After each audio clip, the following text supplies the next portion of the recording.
And we're not finished at all.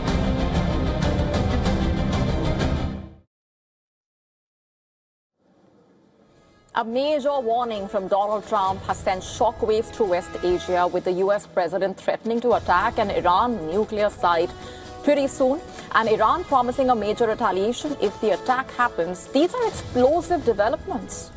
And if the threats turn into action, the consequence would be widespread, unprecedented havoc. In fact, a while ago, explosions were heard in several parts of Iran following the fresh U.S. strikes, with the port city of Bushehr and the northwestern city of Tabriz reportedly coming under attack. There were images also showing flames burning along a road in Iran's southwestern Bebahan, and reports of a missile attack in the area. Remember, Donald Trump has been issuing a series of warnings, stressing that America is not finished attacking Iran, claiming the damage caused would take decades to repair. Listen in.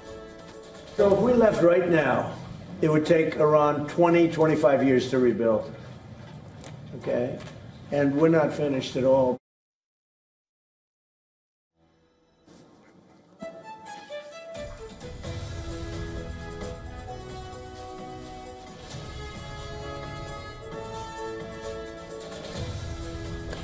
Donald Trump issued a fresh warning to Iran, saying that every time Iran attacks a ship in the Strait of Hormuz, America will bomb and destroy one bridge or power plant in response. Why exactly has Donald Trump threatened to bomb Iran's nuclear site, and that too pretty soon, promising to hit the site very hard, quote unquote? First, let's explain what is known about the site and also decode, can Trump really destroy it? It's called the Pickaxe Mountain. It's a highly fortified site. That's where it is located. It's about 220 kilometers south of Tehran. And it's also very close, as you can see, to the nuclear complex in Natanz, which, remember, was bombed during last year's 12-day war. And as per reports, it contains 2 tunnel complexes buried deep underground, which makes it difficult to destroy. In fact, remember, America and Tehran have been at loggerheads over how to deal with Iran's stockpile of enriched uranium. Earlier, the Wall Street Journal reported that Israeli intelligence believes Iran moved thousands of uranium enrichment centrifuges into tunnels deep inside that mountain last fall. Israeli and U.S. officials reportedly said, according to the report. Now, all of this coming at a very sensitive time. Iran reportedly has been also warning that Trump's threat to attack underground nuclear site would expand the regional war, warning that the country's armed forces would target U.S. interests, allies, if America attacks Iran's nuclear facilities or other sensitive sites. Meanwhile, the region continues to feel the ripple effects and the shock waves in more ways than one. Jordan, Kuwait, and Bahrain reported continuous interception of Iranian aerial attacks. The attacks came in retaliation after U.S. forces completed that 11th consecutive night of strikes targeting Iranian military infrastructure. CENTCOM said it targeted Iranian military operations centers, maritime capabilities, aircraft hangars, drone storage facilities, military logistics infrastructure earlier. In fact, Iranian state media reported that America carried out a missile strike on Larak Island. That's where it is located, the Larak Island in the Strait of Hormuz. Air defenses, in fact, reportedly were activated across Tehran, while reports also pointed to strikes in several parts of the country earlier. Explosions were heard in Bushehr. Parts of western and southern Iran also appear to have been hit in the latest wave of strikes. And with his latest threats, Donald Trump is signaling to Iran in a way that he is willing to escalate. Also, are the latest U.S. attacks a precursor to a possible ground invasion? That remains a big question. Remember, Donald Trump has reportedly been leaning towards further expanding the U.S. military operations in Iran. The options reportedly including sending ground forces to seize Iranian islands near Hormuz, like Khark, which is extremely crucial as it handles about 90% of Iran's crude oil exports. But can America really afford to escalate things further? Look at the cost. The cost of the war continues to mount for America in multiple ways, with billions being poured in to keep the war machine running. The war has reportedly cost U.S. taxpayers at least $37.5 billion so far. It has led to the deaths of 18 U.S. service members, injured more than 450 troops. In fact, the Pentagon said on Monday, remember, that 100 service members have been injured since July 7. Naturally, the frustration with Trump's war against Iran has only been mounting. Trump's approval rating, by the way, has hovered near the lowest levels of his political career since the conflict started. And Donald Trump will attend a ceremony, meanwhile, for 4 U.S. service members killed in Iranian attacks in West Asia, who will return to American soil. The 3 U.S. service members reportedly killed when an Iranian missile hit their sleeping barracks at the air base in Jordan on Friday. All 3 were reportedly assigned to U.S. Army Air Defense Brigades. The 4th death reportedly occurred on Sunday in a separate incident in Erbil, Iraq, during a controlled detonation of an attack drone. But what about the talks and what's going on behind the scenes? According to the U.S. Secretary of State Marco Rubio, his messaging is that Iran is not serious about talks, adding that America is always willing to engage, negotiate, and settle the differences. But what's going on behind the scenes? Will the region get dragged deeper into uncertainty? As of now, both sides seem to be racing down this dangerous path of escalation at a breakneck speed. Will the hit a point of no return? Will the entire region feel the shock waves as the world watches on with bated breath?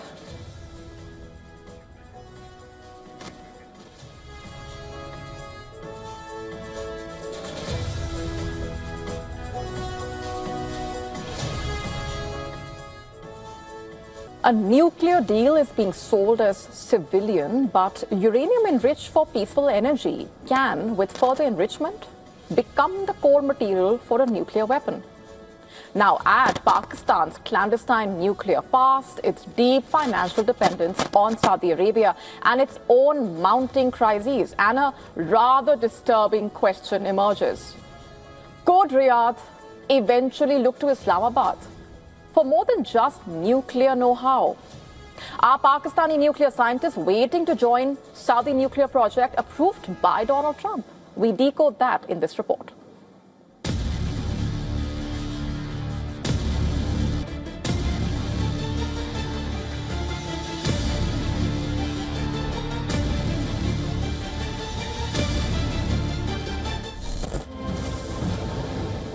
The nuclear race in West Asia may be entering a new and dangerous chapter. And this time, Pakistan is at the center of the storm. Donald Trump is said to have approved an agreement allowing Saudi Arabia to develop fuel for a civilian nuclear program. The pact is expected to go before the US Congress, where lawmakers are likely to question whether it provides enough safeguards to prevent the technology from being diverted towards weapons. Doesn't having a less than gold standard agreement in the Middle East run a risk? Well, I'm not going to opine directly on that agreement. We're going to put out, even when the moment is appropriate, we'll put out that in writing. We have to do it with Congress anyways, so we'll certainly do it publicly. The key issue is uranium enrichment. Low enriched uranium can be used as fuel for civilian nuclear reactors. But if uranium is enriched to much higher levels, it can become weapons-grade material that can be used in a nuclear bomb. That does not mean Saudi Arabia is building a bomb, but it explains why the deal is attracting so much scrutiny. And then there is Pakistan, a country with a deeply controversial nuclear history. Pakistan developed its nuclear arsenal outside the global non-proliferation framework. Its former top nuclear scientist, A.Q. Khan, became the face of one of the world's most notorious clandestine nuclear proliferation networks. The network allegedly supplied nuclear technology, equipment, and expertise to countries including Iran, Libya and North Korea. Now, Pakistan is facing severe economic and political pressure. The country's debt remains enormous, with public debt running at roughly 70% of GDP by recent estimates, while Islamabad continues to rely on IMF support and emergency financial assistance from friendly states. Saudi Arabia has been one of those crucial partners, providing loans, deposits and financial support to Pakistan during repeated balance of payment crises. At the same time, Pakistan faces massive internal turmoil, from unrest in Pakistan-occupied Kashmir to a worsening insurgency in Balochistan, and mounting security pressure along the Afghan border. Islamabad is fighting fires on multiple fronts.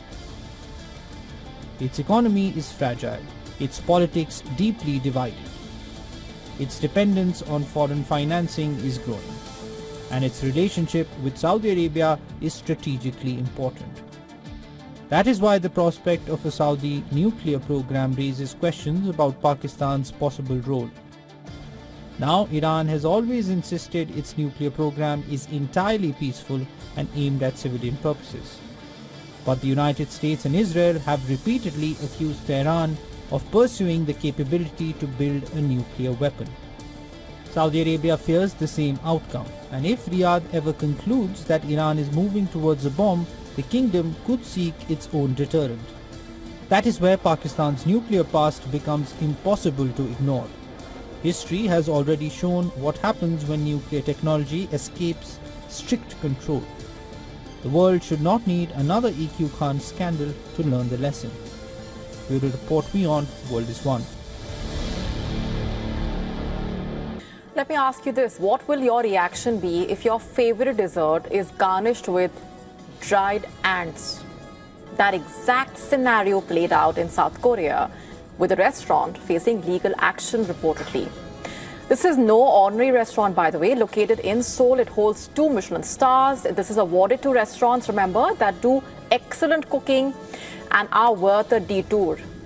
This case came to light after officials from South Korea's Ministry of Food and Drug Safety found online photos of its dessert sprinkled with ants. As per the local authorities, this restaurant imported a staggering 49,000 ants from the US and Thailand and used them in desserts for the last 4 years.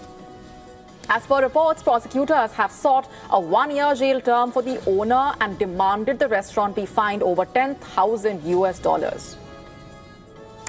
In fact, this has also become a controversy, and why exactly in the first place? Let's just break it down.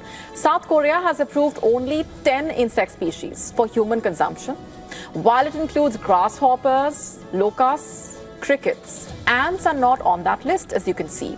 According to the country's health authorities, the ants used by the restaurant allegedly contained up to 55 times more heavy metals than typical edible insects. However, it's also worth noting that ants are eaten in several parts of the world, several Asian, African, South American countries, for example. In its defense, the restaurant reportedly argued that its chef had used ants in dishes while working in the US and Europe and was not aware that doing so was illegal in South Korea. The court will now reportedly deliver its verdict on the 2nd of September.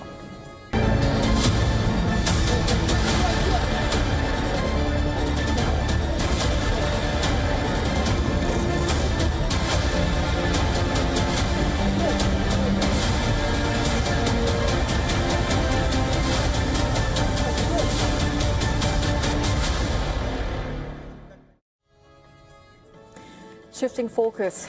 4 months ago, Pakistani Army Chief Asim Munir's forces crossed all limits in its war with Afghanistan by bombing Kabul's addiction treatment hospital.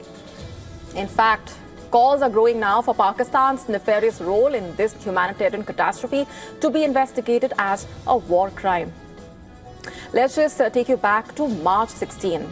At around 9 p.m. local time, thick smoke blanketed the area around the Kabul hospital, which catered to people with drug dependence problems.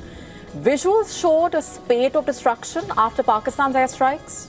Firefighters scrambled to douse the blaze. Buildings on the site were reduced to rubble. Distraught people were seen searching for their loved ones.